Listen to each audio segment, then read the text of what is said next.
So we're up at the land that we just bought in Ulster County, New York, and the first step is cutting down trees to clear the driveway. We got about a quarter-mile driveway to cut through this thick, dense forest, and we might be an eighth of the way in right now. So I'm going to show you guys how I'm going to cut down this tree. There are lots of videos on the internet. This is just my experience cutting down trees. So that being said, I'll show you how I'm going to do it. First thing we do is grab our chainsaw. This is a Husqvarna 372 XP.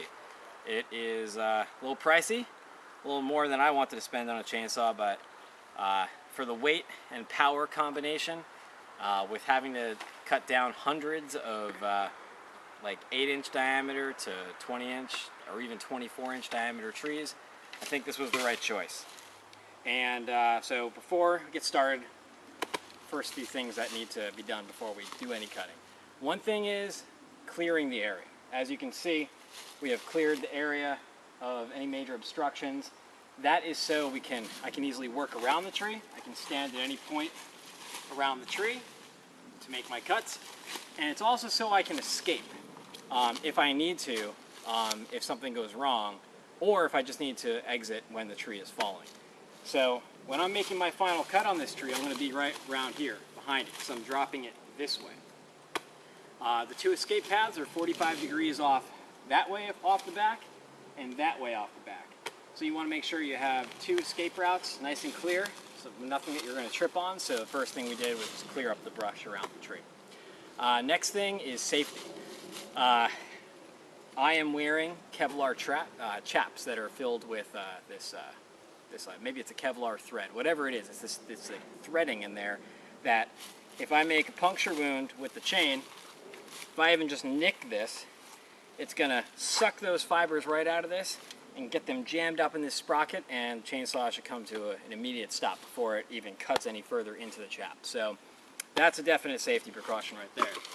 Another thing that I got going on here is this helmet, that suspension helmet. So if something were to fall on me, on my head, like a loose branch as it's falling, hopefully it'll take a lot of the impact. I also got ears built in, like that. And I also have a mesh face mask that allows air to come through, but it blocks all the wood chips from hitting my eyes and my face. So that's important to wear. I also have, I have 4 wedges, I have a hatchet and an axe as well. And that is so in case this tree doesn't want to fall immediately, I can throw some wedges in the back, hit them in with the hatchet and the axe, and tip the tree over. That might happen because this tree is standing pretty darn straight. It might even have a slight back lean. So the next thing you got to check for is lean.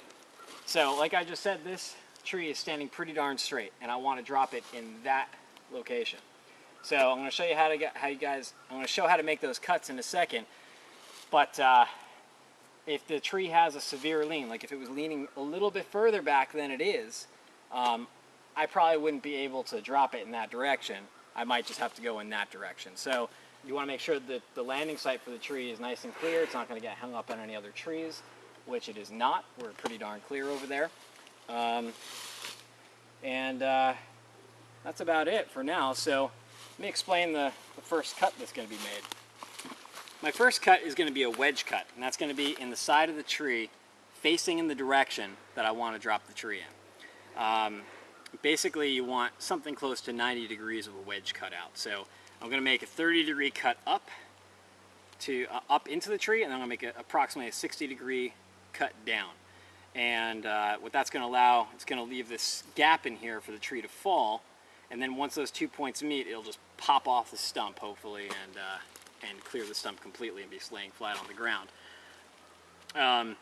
You want to make your cuts, your wedge cuts, to 90% of the full diameter of the tree. So if this is the full diameter, we want to make our cuts to like here, and here, which is about 90% of that full diameter.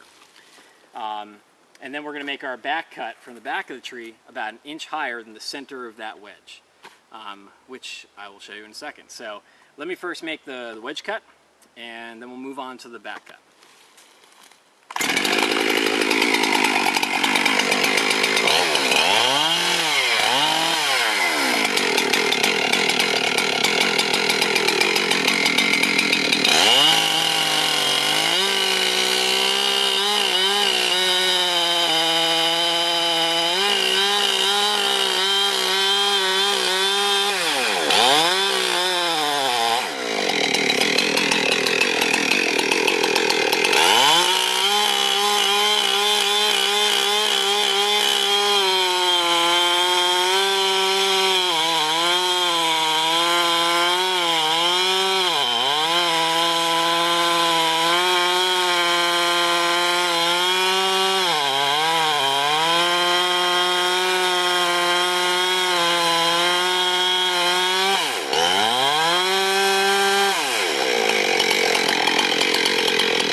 Okay, so now I got my wedge cut.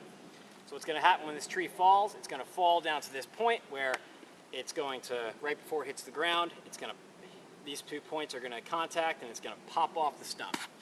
Now the next thing is to make my back cut, starting from the back of the tree, and I'm going to come in from the back to about an inch away from the center, an inch up, and an inch away from the center of the wedge cut. So what that's going to do, it's going to leave a hinge right there. And that's going to control the tree falling. It's going to hold the tree on the stump as it falls until it makes contact here and pops off the stump. And it's also going to control the speed a little bit. So you don't want to cut any further than an inch in. You don't want to lose that hinge. If you lose that hinge, the tree will just sit down on your bar and then it might fall in any direction. As long as that hinge is there, you can control the direction it falls. So next step is to put that back cut in, and then as I'm cutting, I will see if the tree, because the lean is slightly back this way, if the tree wants to sit back on my bar, I can throw some wedges in the back to keep that tree up off my bar, finish my cut, and then I can just bang my wedges in to make it fall over. Or it just might fall over on its own. So let's see what happens.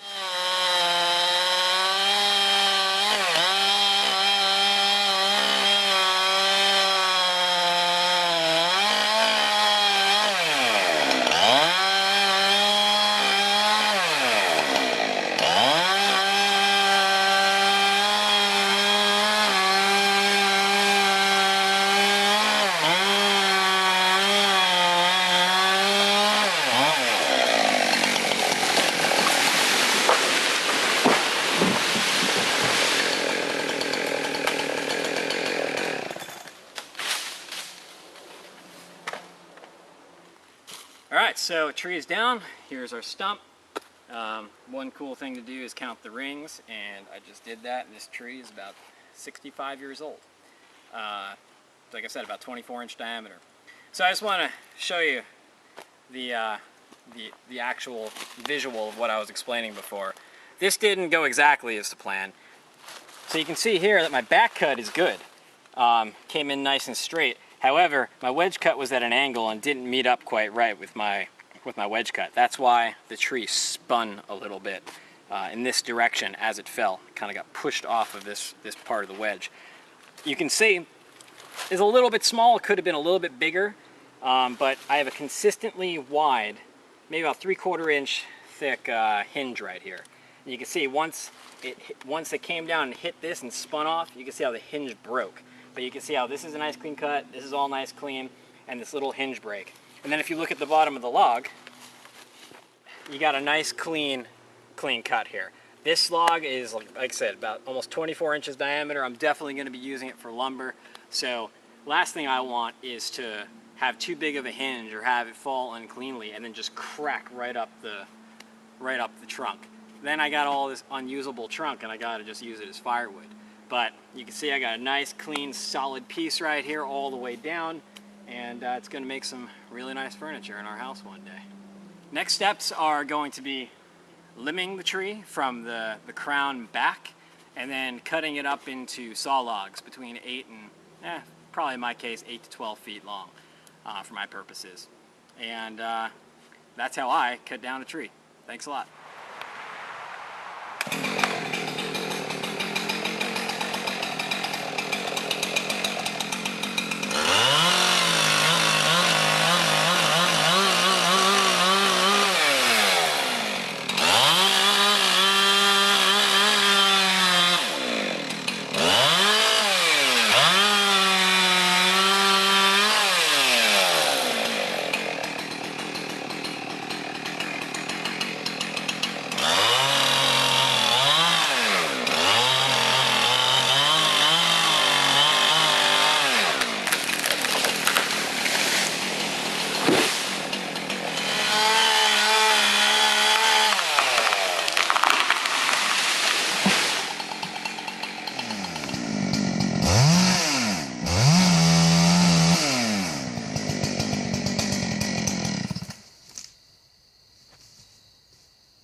Did you see where that wedge went? Yeah. It's gone. Oh yeah.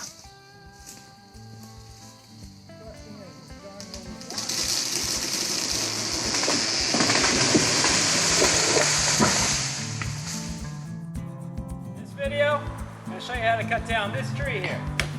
A white oak. Maybe 60, 70 feet tall, 12-inch diameter. Has a lean going right towards you.